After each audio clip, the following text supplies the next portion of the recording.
Hello and welcome to Thursday Zoom. I hope you guys have been having a good week. I took Monday off as a vacation day. Didn't go any, it's a staycation day. I just stayed at home. But I don't know if you guys feel like I do. Sometimes a 4-day work week seems like an 8-day work week. It doesn't seem like I had a day off during the week at all. I don't know if you guys experienced that or not.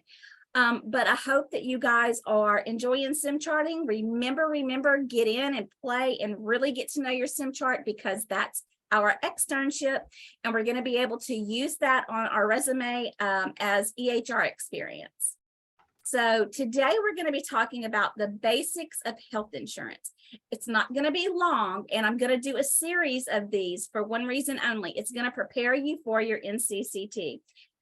This portion of your NCCT. There's two different. There's a medical office assistant. That's one certification. And the other one is your insurance and coding certification. I teach a whole lot of coding and not a lot of insurance. So this is something that I'm doing to prepare you for that part, because it's not just coding, it's insurance. So we're going to be learning about insurance, and we're going to go through it slowly. So that way we have a firm understanding. All right. So I'm going to share my screen.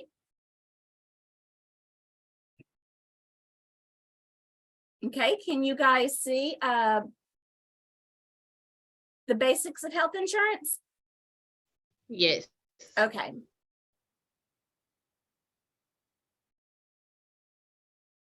Okay, so when we talk about our body, what are all the things that can go wrong with our human body? And I know that seems like, well, duh, we get sick or whatever, but when you're a coder and a biller and you move into a healthcare facility, these things become a lot more relevant in your day-to-day life. Before it could be you didn't really think about illness until either you got sick or one of your kids got sick, right? Well, moving into the healthcare industry, illness is what you deal with all the time. So there's so many things that can go wrong with the human body. And it may be hard to say this, but that's what keeps you in a job, is because people get sick, right? Somebody's got to do the work. So this is how health insurance works. First, you have to get sick, right? Then you have to go to the doctor. Health insurance protects your assets from high costs of medical care, but how it works can be complicated if you don't understand how health insurance basics like deductible, co-pays apply, and how co-insurance work. So we're going to be talking about deductible, co-pays, co-insurance. We're going to be talking about some in-network, out-of-network, but again, it's not going to be complicated. We are going to do a little bit of math though, but don't be scared, because when you're talking about deductibles and things like that, as a front office medical staff, you have to know about those things. So we're going to watch a video. You guys tell me if you can hear, make sure we can hear it. How do deductibles, copays, coinsurance, and maximums work? The simple answer is they define the different ways health insurance companies pay most of the costs to keep you healthy. It's a little complicated at first, but not when you understand how everything works together. A copay is what you pay when you visit the doctor to share the. Okay, so I want to stop and say a copay is what you pay when you visit the doctor. Cost of your health care. Copays vary by policy and can change if you see a specialist instead of a regular doctor or seek treatment out of your provider's network. Prescription drug coverage also uses copays, which can increase for specialty medicines and decrease for generic drugs. Incidentally, in order to encourage healthy behavior, many insurers waive copays for preventative care. Let's say you go to the doctor with the flu. Your doctor charges a $25 copay, and when you fill the prescription, you pay a $10 copay to the pharmacy. Your out-of-pocket costs are $35, and your insurance company will reimburse the pharmacy and the doctor for the difference between the copay and the cost of treatment. Co-insurance is the way you and your health insurer share the cost of your care. For example, if you are injured and have already met your deductible for the year, Your health plan will pay 80% of the cost of the rest of your bills, leaving you responsible for the remaining 20%. Maximum out-of-pocket is the largest amount of money you will be responsible for during one calendar year. So you won't pay more than a set amount in a year, no matter how high your medical expenses are. However, out-of-network maximums are oftentimes significantly greater than in-network maximums, so be cautious when going out-of-network. Your deductible is the amount of your medical costs that you have to pay before your health insurance takes over. Here's an example. Let's say you have a health plan with a $1,500 deductible. If you have only a few little things go wrong during the year that cost less than $1,500 total, you pay the full amount to treat them. However, if you have a catastrophic injury or serious illness that requires a lot of medical care to get better, you'll pay the $1,500 deductible, and then your health insurance takes over to pay most, if not all, of the additional costs. It's a way for you to shoulder some of the responsibility for health, while still affording protection from huge medical expenses. To sum it up, you pay co-pays when you see the doctor. Co-insurance is how you and your insurance company split up your care. Maximum out-of-pocket is the largest amount you will pay for treatment in 1 year.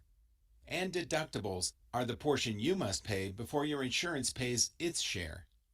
Be sure to review your plan summaries in detail to fully understand your benefits. Okay, any questions on that? No, ma'am. I watched about 10 videos and I just felt like this one really kind of broke it down. We don't need all those big words, do we? We just need them to tell us what it means and how it works. And I just felt like it really, really explained it. So now we're going to take a little quiz. We're going to do it together. So it says, which of the following is the best? Well, I have to move my little thing here because I can't see. Which of the following is the best definition of health insurance premium? So do you guys know what a premium is? It's basically like the best insurance that Well, you can have. yeah, premium can be the best. You're right. But the premium is the amount that your insurance charges you every month for your insurance. For example, every time I get paid every 2 weeks, I pay $112.26. That's my premium. Whether I use my insurance or not, I have to pay that. If I never file a claim to my insurance company about going to the doctor in a year, I still have to pay that premium. Mm-hmm. Okay, so we're going to, which of the following is the best definition of the term health insurance premium? The best type of insurance you can buy. I love that, Markira, you just said that. The amount health insurance company charge each month for your coverage, a bonus you get at the end of the year if you stay covered, or don't know. The second one. The amount insurance companies charge every month for your coverage. Is a health insurance premium something you must pay every month, regardless of whether you use care services? Or do you only have to pay your health insurance premium during months when you use your health and care services? Must pay every month. You must, yeah.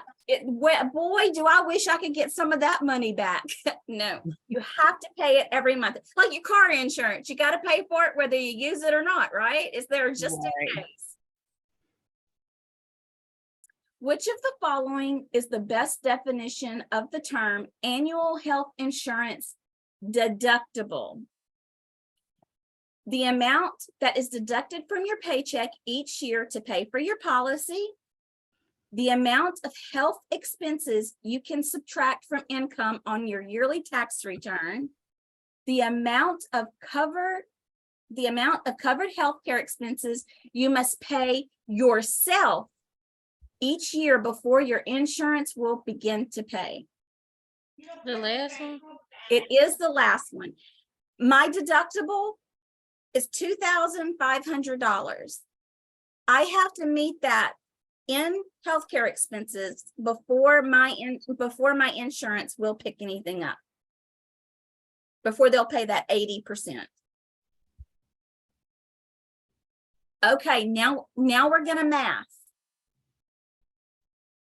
But don't worry, we're gonna math and we're gonna talk about it.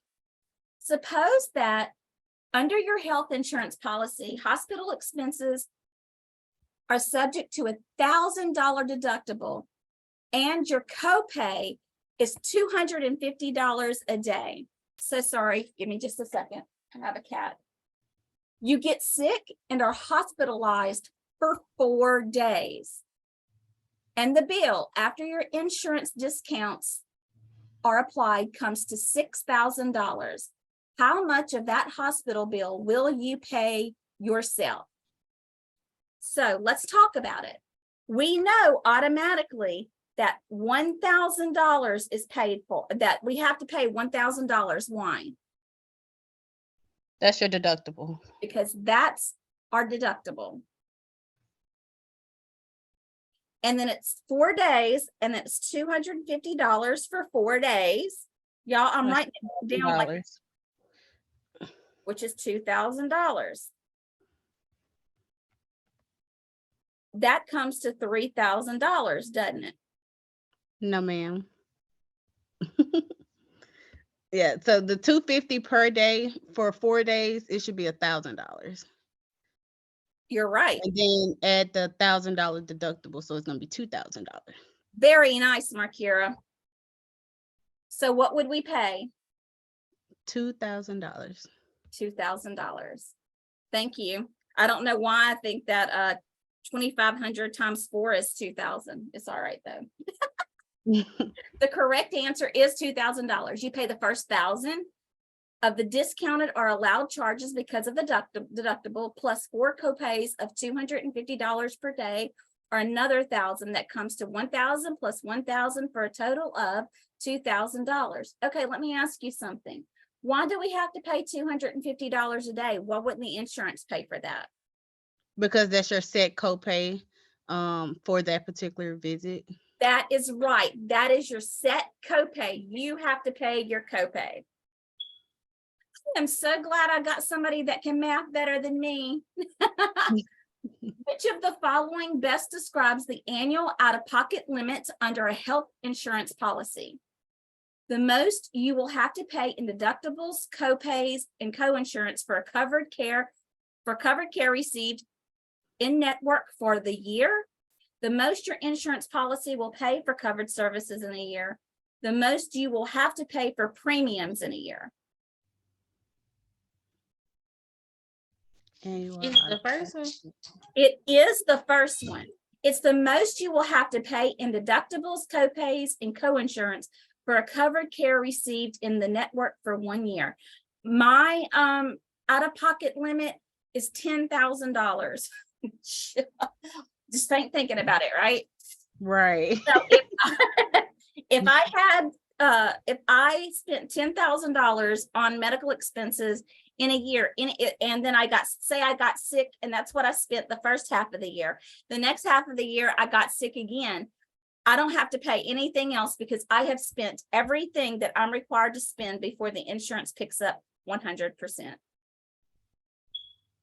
Which of the following best describes a health plan provider network or in-network?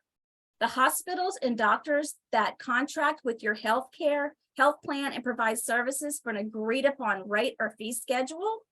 The computer system doctors and hospitals use to submit bills to insurance companies. The website where consumers can find information about the best doctors. It's the first one. It is the first one. Although they made it a little tricky with this last one because they were talking about, networking. You can go to find great services when you network. Okay, true or false? If your health insurance or health plans refuses to pay for a service that you think is covered and your doctor says you need, you can appeal the denial and possibly get the insurance company to pay the claim. True or false? True. It is true. So now I'm just going to talk about why is this information important? The role of a medical insurance billing specialist is to complete the insurance claim accurately, assist the claim submissions, and obtain accurate and timely reimbursement. However, before developing the skill of coding and completing insurance claim forms, it is necessary to understand how insurance works. So that's why we're going over this. The more you understand how insurance works, the better you are going to be at submitting what is called a clean claim. Now let's talk about what is a clean claim. A clean claim is a submitted claim without any errors or other issues, including incomplete documentation that delays timely payment. There are several required elements for a clean claim, and medical bills are denied if elements are incomplete, illegible, or inaccurate. So as a billing and even a coding specialist, your whole goal is to submit clean claims. And in order to do that, we need to know about insurance.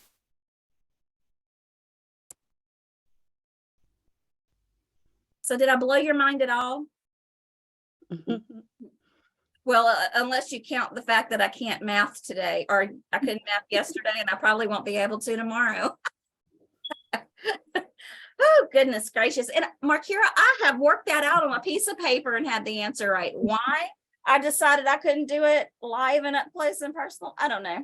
Look, it's all right though, right? It's okay. Yeah. So do you guys have any questions about that? No, I don't. Okay. So you understand what a copay, coinsurance, and a deductible is. Those are the three major things. Yes, I did kind of have a question because I seen the annual out of pocket that you'll have to pay. And then I've also seen where the insurance has says like the maximum out of pocket has been reached, so they like don't pay on the patient's claim. So does that mean like the insurance has a set amount that they'll pay for the year for the patient, depending on what type of policy that they have? It's going to depend on the type of policy that they have. I know that I have in my policy, there's no set amount that they won't pay, but there's a set amount that I won't pay. And those are the most popular plans, but also you have to be talking about when something is in network, when something is out of network, when something meets medical necessity, which means that the doctor says it's necessary. Then he has to ask the insurance company, well, is this necessary? For example, if you were going to have a gastric bypass done, you know, that's hard to get medical necessity on. You really have to have a whole list of things before you can do that, because it doesn't meet medical necessity. And so therefore the patient would have to pay the whole thing, and it doesn't even matter what the out-of-pocket is. They're not going to pay for any of it. Yeah. So really it depends on policies, and policies are like grains of sand. There's so many and they're varied. Yes, it's so many. So many. Yep. So many. All right. Well, if you guys have no more questions, I'm going to let you get on with your day. Thank you so much for coming to our quick little Zoom class. During this module, there's not a whole lot that we're doing except for Sims charting. I hope you guys have fun with it. And if you need anything, please let me know. All right. Thank you. Thank you. Jalexis, I'm going right now to open that stuff up. Okay. All right. Bye, guys. See you later.